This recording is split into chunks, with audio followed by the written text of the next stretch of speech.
So recently I've been spending time looking deeper into the real estate investments because instead of just buying rental units and renting them out, I wanted to learn more about the different method, category, and varieties when it comes to real estate investing.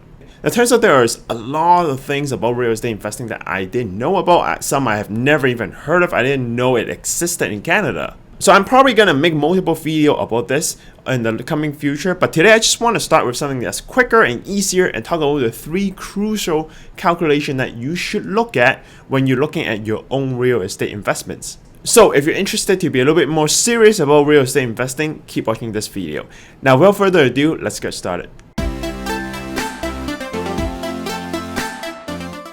Alright, so before we start with the calculation, as a preface, these are additional rules that I have for myself when it comes to real estate investments.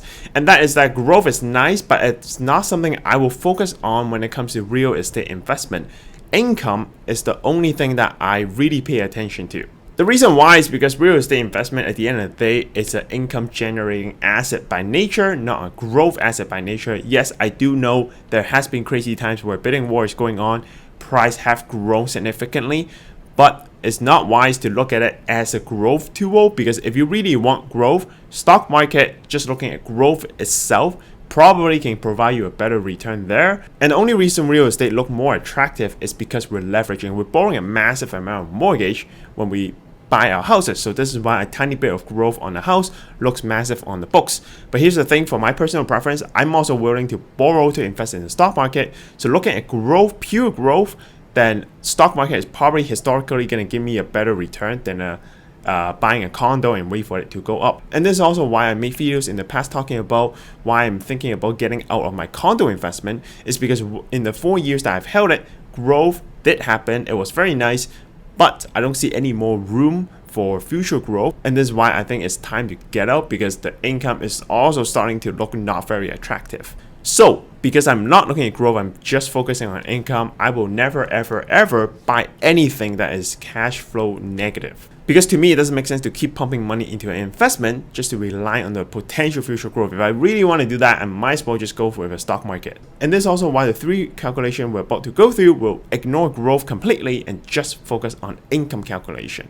Now, one other thing to keep in mind is that these calculations usually is more suitable for commercial real estate investing, but you can also use it for your residential real estate investing.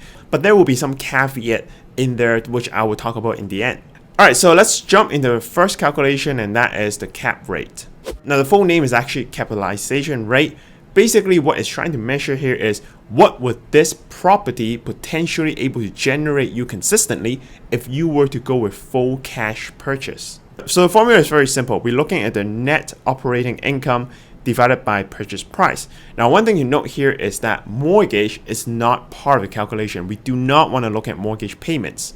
And the reason why is because mortgage payment is a personal preference or situational thing that is going to be different person to person. This is not dependent on the property itself. It's dependent on your own situation and your own finances. So this is not part of the calculation. We just want to know what the property is able to actually bring in. So we only want to count the cost that actually is incurred by the property, not because of your financial setup. Which means that we're only looking at things like property tax, insurances, utilities, management fee, and ads and rental fee to get the tenants in, etc. Now in the video, we're going to stick with a simple calculation just to illustrate the point. But let's say today we're looking at a property that's going to cost us 1 mil to buy. Rent is going to be 3,500 per month. So yearly is going to be 42k. Property tax is 6,500. Insurance is 1,500. In this scenario, let's say this is all the cost there is. We didn't spend anything else.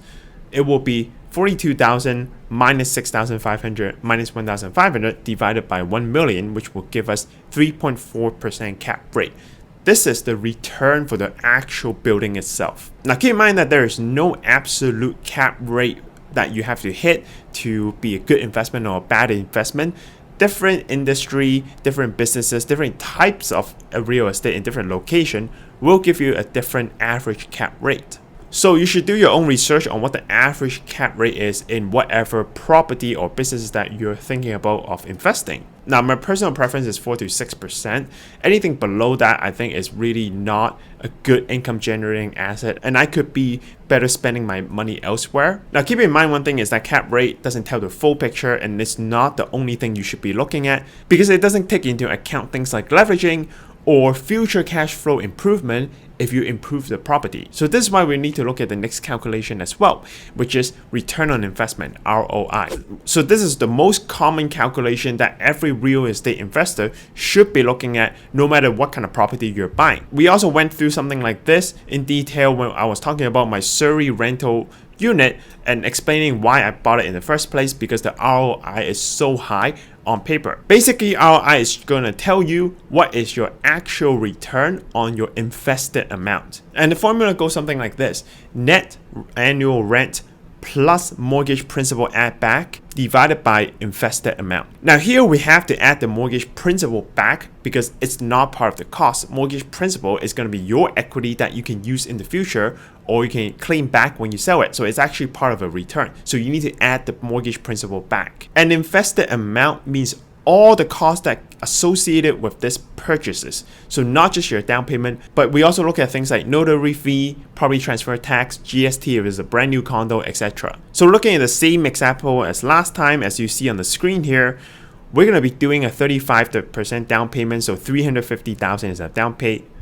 Now the mortgage is going to be $650K at 2%, 30 years amortized. Right now it's going to be $2,399 per month. So a year is going to be about $29,000.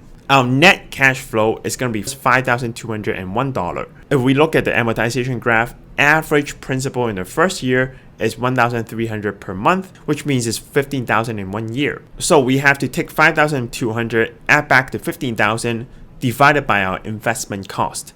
Now investment cost here is going to be our $350K of down pay plus all the associated costs with it. And to keep it simple, let's just say it's $20,000. So in total, our invested cost is $370,000. ROI in this case is 5.7%. Now note here that the more you borrow, the higher the ROI will be. Let's say the same scenario, but you're putting 20% down pay instead and you're borrowing $800K.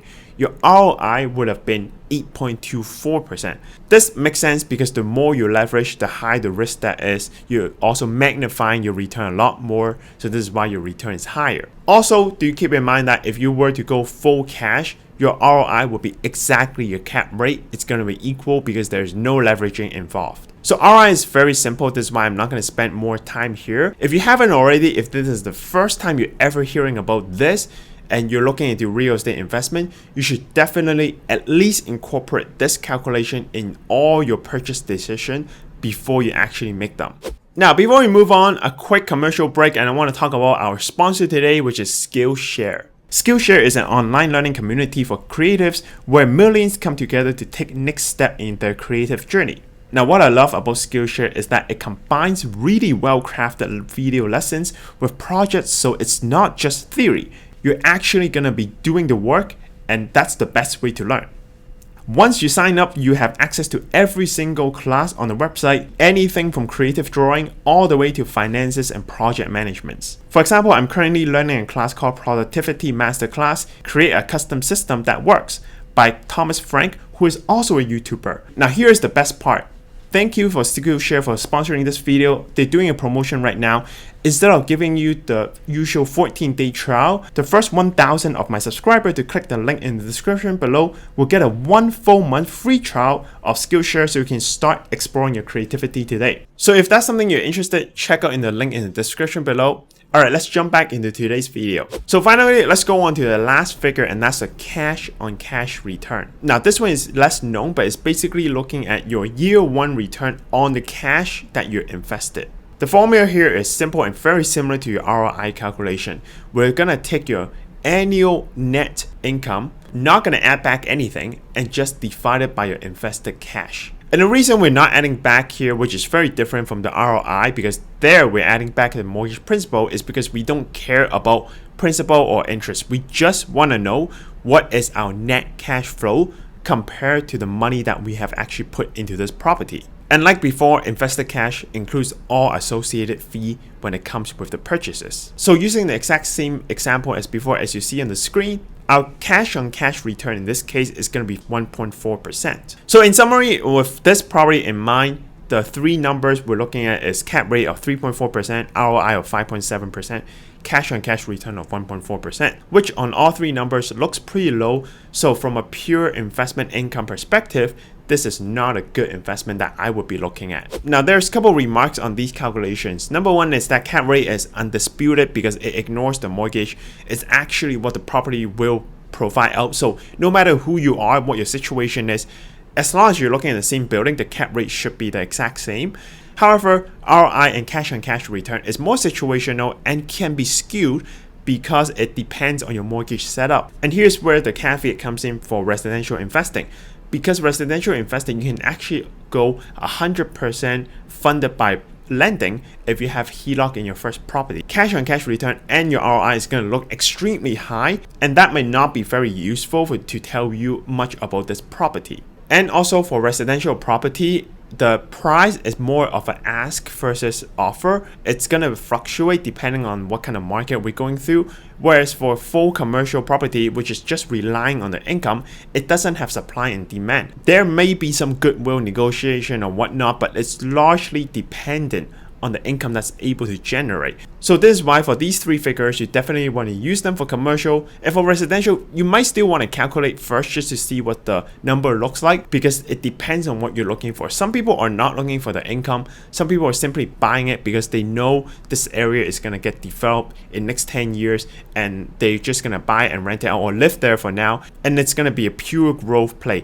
Income actually does not matter to them. In that case, then these calculations would not be useful. Now, finally, I want to share some thoughts on what I've been learning so far and how that influences my thinking when it comes to real estate investment for myself. So number one is that you need to be very clear on why you're actually buying this property. What is your purpose here? And compare that to all the available ways of doing similar things and see which one gives you the best return with the least headache. Because most of the time I'm looking around, especially in Vancouver and Toronto, and there's a lot of property that's actually not worth buying from an investment perspective. And also, after learning about different ways of investing, I really feel that residential investing is really not efficient. Because for one, there is a lot of upcoming problems like condo fee increase, insurance fee increase, property tax increase that you have no control over, and it can largely be affected by one of the tenants that's living in the same building as you. Someone has a leak, now everyone's condo insurance goes up and strata fee goes up as well. And the second most important thing is there's no economic of scale. If you have one unit, you're gonna spend a lot of money to renovate, a lot of time to do it, but at the end of the day, you're just improving one unit and you're only going to be increasing your rent by maybe $100 or $200 if you're lucky, which in the grand scheme of things doesn't make too much of a difference for you. Now, on the other hand, I've been looking at things like mobile home projects, student housing, multi-family units, etc. Those you can have an economic of scale. When you improve something, you're improving maybe 10, 50 or maybe even 100 units at a time. And let's say every rent goes up by $100. 100 times 50 units is $5,000 more per month, which means $60K more per year. That kind of improvement, that kind of upgrade in rent, it's going to make a huge difference on your rental income and also the market value of this project, which you can sell for a lot more later on. And these aren't things that are super difficult to get into as well. It depends on, how experienced you are and how connected you are. Do you have a team to work around? If you don't, you can also start with, investing in other people's project as well. There's a lot out there. You can do your own research, but those are experts. You can let them do it first and still enjoy part of that profit. When you learn more, when you feel more ready, you have more capital, you can either do it yourself or partner up with some of your friends or family and then do them privately. But my point is, if you're serious about real estate investment, there's a lot more options out there. You should keep your eye open. You should learn about different ways of investing in real estate than just trying to accumulate different condos and build them into a portfolio. Because nowadays, with how expensive houses are, it's very difficult for us to, get 10 or 20 like people did 30, 40 years ago and then build them into a portfolio. It's just not very efficient. So this is why I myself is looking elsewhere to see what other things I can do that can potentially bring me more profit. However, these are not recommendations on what you should do with your money. These are just me sharing what I've learned so far. So if you like what I'm sharing today, hit the like button once. If you don't like them, hit the dislike button twice. What I want to hear from you next is what you're doing with your real estate investment. How are you doing things different? Let me know in the comment down below so everyone can learn as well. And if you like these kind of videos, I do upload them 8:30 EST. So make sure you subscribe to the channel, hit the bell button so you get all the notifications in the future. Alright, this is Jacky. I hope you found this interesting. I'll see you next week. Bye.